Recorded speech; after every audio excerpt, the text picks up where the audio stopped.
can hear you and I can see you, Wylie. How are you? I'm good. How are you?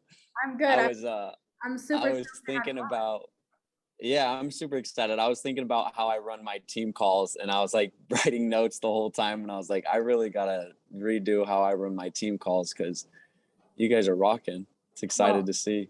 well, I don't know about that, but thank you so much. So, Wylie, I am like Yeah. beyond stoked to have you on tonight. You have done something at FFL that not very many people can say they've done, especially at your age, and just everything you came from. Your story is so inspiring.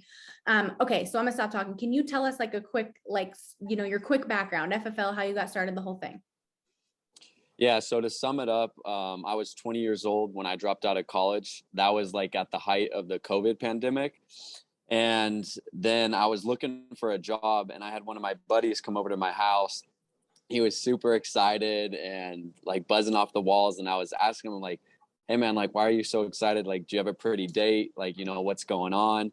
And he's like, no, like I just made all this money selling life insurance.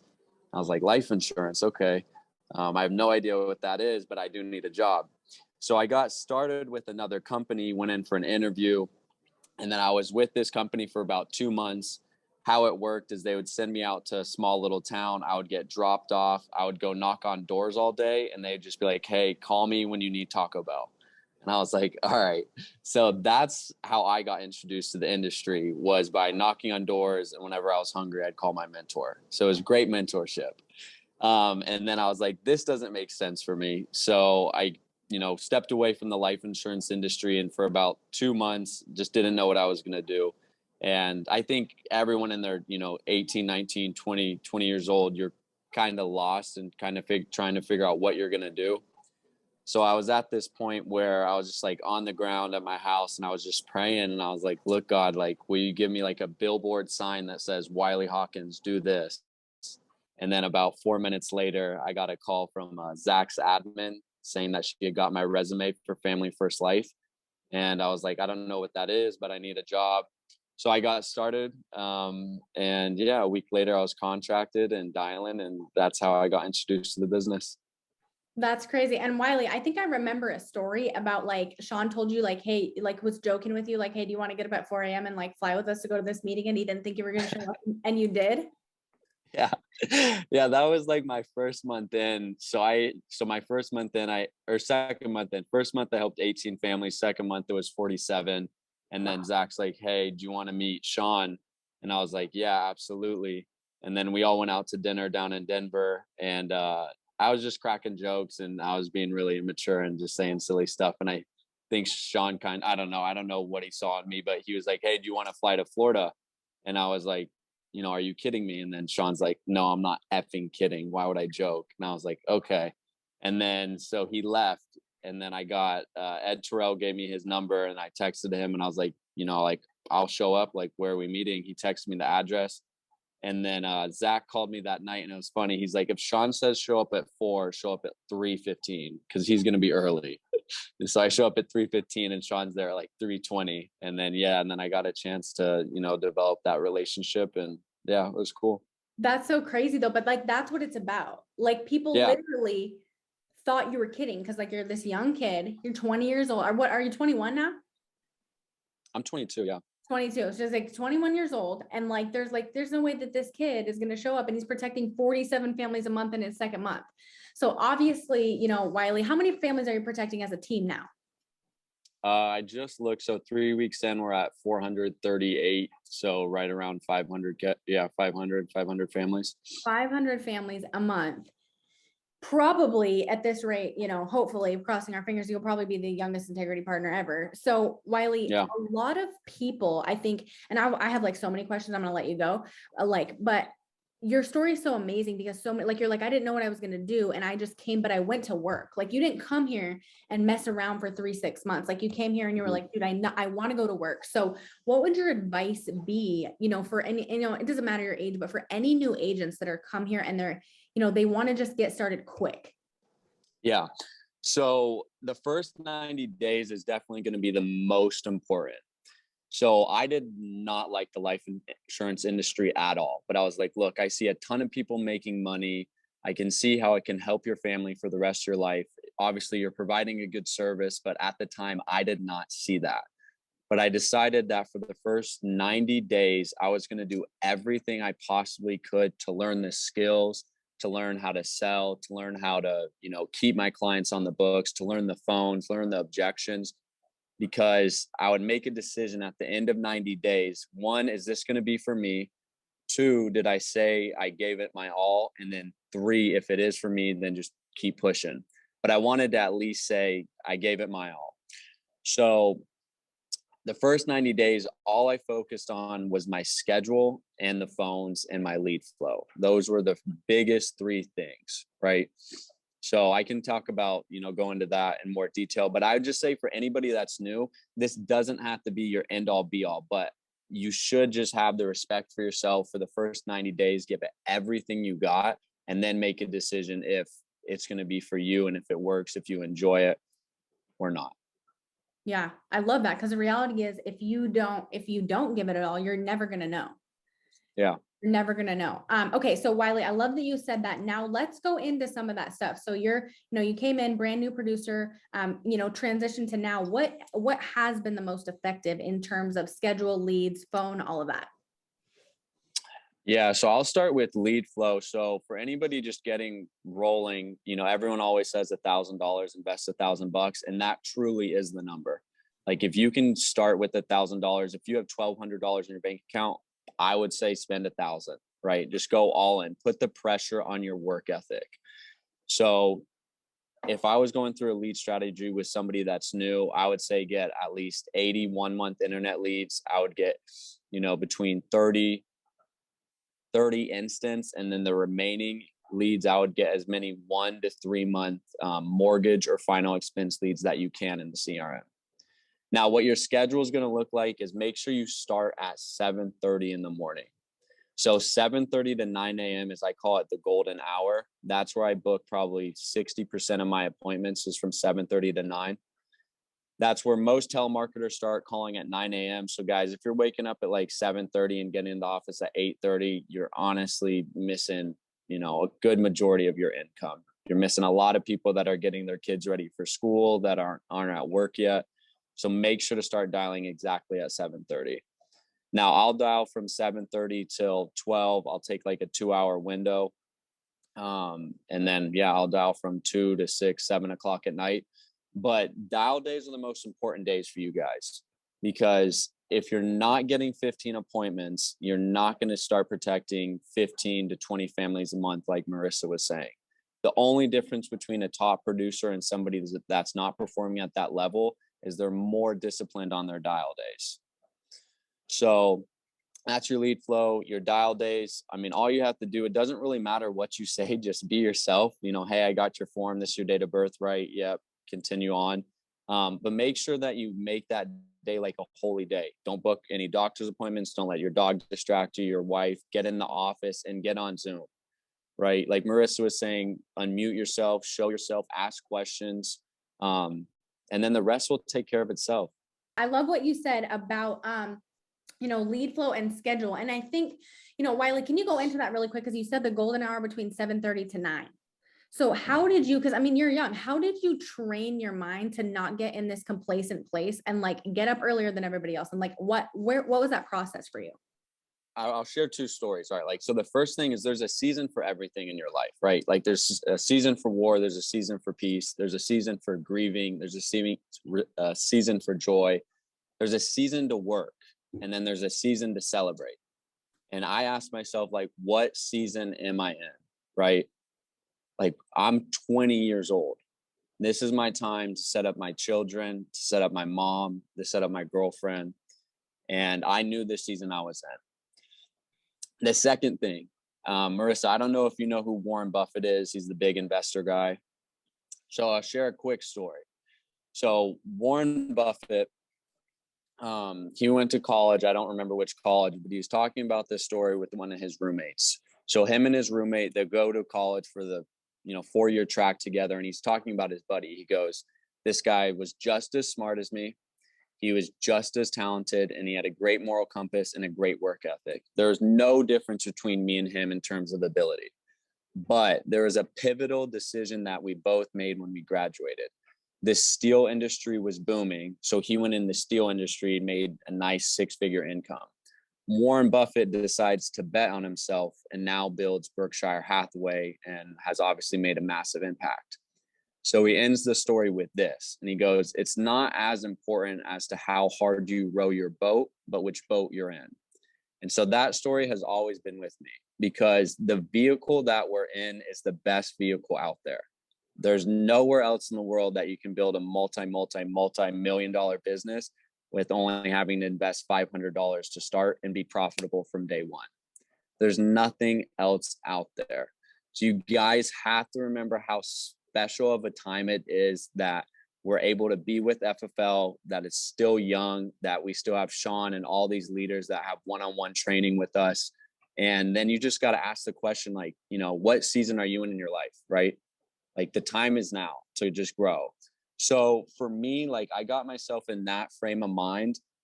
And then in terms of waking up early, I would just say it's more important as to like what time you go to bed. Everyone's like, okay, I'm going to wake up at 6 or 5 in the morning. It's like, all right, I need 7 hours of sleep. So I have to be in bed at 10. So then the next question is like, when am I going to be off my phone? All right, it's going to be like 9:15, right? And then I'll read for a little bit because I get so bored when I read that I just fall asleep. So I would say for anybody that struggles with waking up early, I mean, just ask yourself, what time do you go to bed? And then you just got to really figure out, like, you know, your why, which everybody talks about, but I kind of call it your season. Yeah, I love that. So Wylie, a lot of producers on our team, we're like scratching 30K. Like we have our 30 families a month. Okay. So we have producers that are like almost there, but like halfway in. And on your agency, you guys are hammering 30, 40, 50, 60, 70 families a month. Where do you think, you know, if you think it's phone, lead flow, whatever, where do you think that difference is, and how do we implement that? I would ask yourself, so if you're an agency owner, like, how do you set the bar, right? Like, where's your bar at personally? So, you know, everyone's got, looks like there's about like 10 agency owners in here. So for me, I always thought about, if I wanted my group to help 30 families, every person on my team to help 30 families, then I would go and help 60. So that would be my bar. And then if I wanted to help 40 families for each individual agent, then I would have to go do 80. But the thing is I would say to get to that point, like in terms of just creating that culture, is you really have to be doing it yourself, unless you're at a point like you are, Marissa, you're managing the team and you're recruiting at a super, super high level. But that's what I would say is, like, where do you set your bar for your agency, you know, and then the rest will follow. People are going to be attracted to that. When you light yourself on fire, people come from 1,000 miles away to watch you burn, and they want to know like how you do it. And then you just got to give them the blueprint and then hold them accountable. 100%. Now, Wylie, when you first came into the industry, were you uncomfortable with the idea of leads, or were you right off the bat cool with it? I didn't even know what a lead was. I walked into Zach's office and he was like, "Did you buy your leads?" And I was like, "I don't know what a lead is." And he was like, "You're kidding." And I was like, "No, I'm not kidding. Like, I don't know what a lead is." And he's like, "Okay, call these people." So, etc. So I was insanely uncomfortable with leads. Like, I'll be 100% upfront. I had 13 cents in my bank account when I got my first deposit. Zach said to invest every single penny of it. And I'm like, "Well, dude, I just made money. Like, I like this feeling." And he's like, "No, if you want to make real money, do what I say." And I was like, "Okay." So yeah, it was extremely uncomfortable, but what I realized, it was just an investment, you know, and then the only thing that you have to control after that is your work ethic. So if you got $1,000, you know, in commission, then go invest 80% of that. And that's going to flip into, you know, X amount of cash, and then just keep flipping it. Right. After you do around 4 flips, then you never have to worry about being uncomfortable investing again. 100%. And Wylie, what was your mindset around the leads? So you know, what do you do when you hear negativity about, you know, leads don't work, this, that, these ones are old? What was your mindset around that? I always just thought about, like, so I had an aunt that just passed away. And I've been thinking about her lately, but I was just thinking about that person that we're looking at on the forum was somebody sitting down one day that was on their computer, that was thinking about their kids, that was thinking about their brother, and they were interested at one point. And so whenever I call that person, I always just think about, like, at one point they wanted protection. So when people tell me like they're not interested, or the leads are bad, or like they're saying they already have it, I'm like, hey, look, they already had insurance in the first place when they filled it out. All they want to do is protect their family. So let's just call these people, not make it a big deal, speak with authority, and go help them out.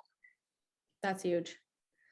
Okay. So now, Wylie, let's transition. So you know, you came out, you're like 90 days, I'm going to do whatever this is. I'm going to see if this is for me. I'm going in the field, protecting 70 families a month. At what point did you see the opportunity to truly build a business here, that you wanted to start recruiting people? I think it was month 3 was when Sean got the partnership with Integrity. And when Zach explained like how private equity worked to me, and the opportunity to, you know, sell out and sell the agency and just to help a ton of people, that's when I really saw the opportunity to build. And then to answer your question just a little bit more, I realized that I wasn't really naturally talented, that everything I learned came from the YouTube, that came from just the, you know, the office and being on Zoom. And I was like, honestly, as long as somebody is willing to go through the steps and the motions, they can have success. So when I realized that, I said, I, you know, was thinking about all my buddies in construction and hospitality, and just started reaching out and started building the team from there. Yeah, that's awesome. Because when you realize there's nothing about you that's talented, it's kind of crazy. It's almost like, you know, like there's nothing that you do that's special. Like you're a workhorse, and that's it. Like you just work hard, you follow the system. What Zach was like, dude, spend your money on leads. And you were like, cool, sounds good. Like that's it. So there's nobody that can't do it if they really just put their mind to it. Okay. So Wylie, where do you do most of your recruiting? All social media. All social media. Yeah. Okay. All social media. So I was looking at like our report. This was like 2 or 3 months ago. And honestly, I've been really inspired with your guys' group, just because of like how well you guys promote everything, your social media presence, and we're trying to get the hang of that. But I was looking, we had 45 agents, and I was like, okay, where did all these people come from? And I had 44 agents that came from social media. And I had 1 agent that came from cold market, and God bless him, you know, he no longer works here. And I was like, okay, why am I spending $8,000 a month on cold market? Yeah. So now we've transitioned everything into social media. That's huge. And you guys, and I tell the team this all the time, Wylie. So you know how I am on social media, guys, that is a way to share your story with people who might not know about the opportunity. Like Wylie, when I found this opportunity, I wasn't even looking for it. So if it wasn't for social media, I wouldn't be here. So think about that. Wylie, do you think it's our obligation to share this opportunity? Yes, I think it's insanely selfish if you don't. So I'll share a quick story. So one of my best friends that I grew up with, he's been working with us for about 4 or 5 months now. He's 21. He just had a kid. He has 2 dogs. His sister doesn't have a job. He's supporting a full household. He was working 80 hours a week in construction. He was like developing problems in his back, all this crazy stuff. And I was relentlessly posting. And then he finally hits me up, and his his first language, I can't even speak English today. His first language is Spanish. So he never thought he would be in sales, quote unquote, in his life. And now my buddy Chris, he's helping 20 to 25 families every month. And he's never felt more relaxed, at peace, and stable in his whole entire life. And he feels safe and comfortable, and he's the leader of his household now with a new kid. So that's why you have to post, because there's people out there that need your help. And me and Chris, we grew up together, but we weren't in close contact once we hit college. So I would have never known life was like that for him if I wasn't posting on social media. Yeah, I think that's huge too. And like you said, like you were relentless with posting, and it took him how many months to watch what you were doing before he reached out? 18 months. 18 months, you guys. Think about that. Like, think about all those people we could be posting and reaching right now that's going to show up for us in 30, 60, 90 days, 120 days, whatever it is, and show up for them and their family. You know what I mean? I think that's huge.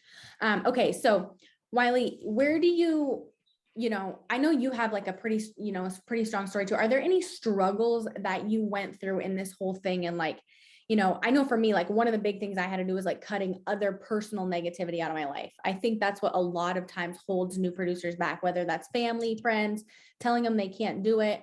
Did you believe in yourself from day one, or did you have to like cut a lot of things out of your life so that you could be successful here? So if you guys heard my story at convention, you like, I'll just briefly run you through it. So pretty much I like had a, really bad relationship with drugs and alcohol. So for about like a year and a half before I was introduced to FFL, I was just trying to clean up, my world in terms of that situation.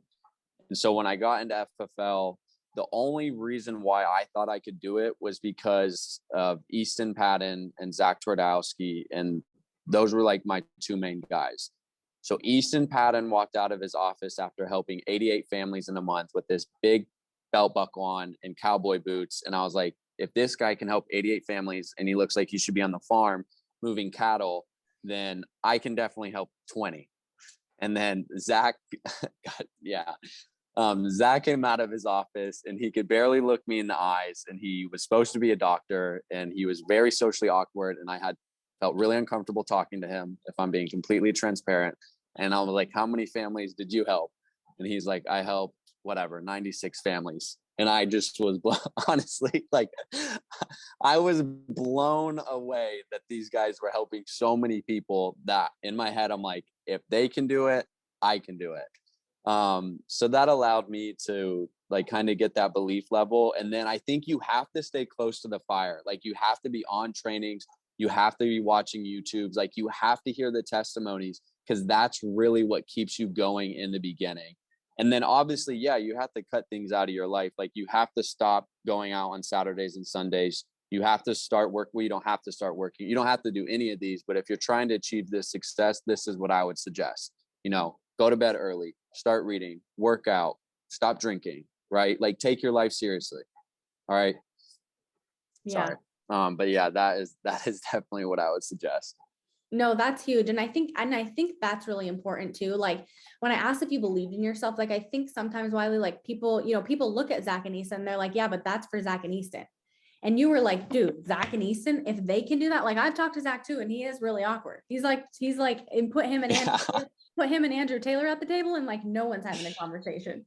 No, yeah. Like, that's cool though, guys. And that's what it should be. Like if you're sitting behind the screen watching this call and you're like, yeah, but that's Wylie. Like Wylie, like, dude, Wylie's a train wreck, bro. Like, I love that he's a successful train wreck, but like, he's not out here saying, look at all these fancy things I did. Look at this fancy education with my, like, dude, you figure it out. And like, if they can do it, you can do it. And I think that's really huge. And obviously, Wylie, I mean that in the most respectful way. Yeah, no, absolutely. And I know you don't care, but guys, that's what Wylie wants you to get out of this. Like, he's like, guys, just take it seriously. Get up earlier, get on the phones at 7:30. Don't have a bad attitude about leads. And like, he's been here 2 years. He's doing 500 families a month and 47 families by himself every month. That's crazy. So Wylie, you have been completely phenomenal. I've been so stoked to have you on this call and you've helped us a lot already. I know the team's going to be fired up about this. If you can, I know you have to jump on a plane. If you could leave them, with one thing, we have a lot of brand new agents, a lot of agents under 20 families a month. If you could want them to remember one thing before you get off this call, what would that be? That's a great question. I would just say that just remember where you are in your life, that we are so blessed, like with what we have our hands on, that we get to wake up, every single one of us, we're all healthy. We're all, healthy, happy individuals. We have the best opportunity in America and the train is moving. And you don't want to be the person that in 3, 5, 6, maybe 10 years from now, you're no longer with FFL and you see people from everywhere having success with them. And you go, man, that could have been me. Like that could have been me. If I just worked a little harder, if I just gave, a little more effort in this department, I know I could have made it. Right. So just make sure that, you're not left behind, because at the end of the day, like this is going to be, life-changing for many, many people out there. And I want to make sure that, everyone on this call is, there to change their life. So yeah, that's what I'd say.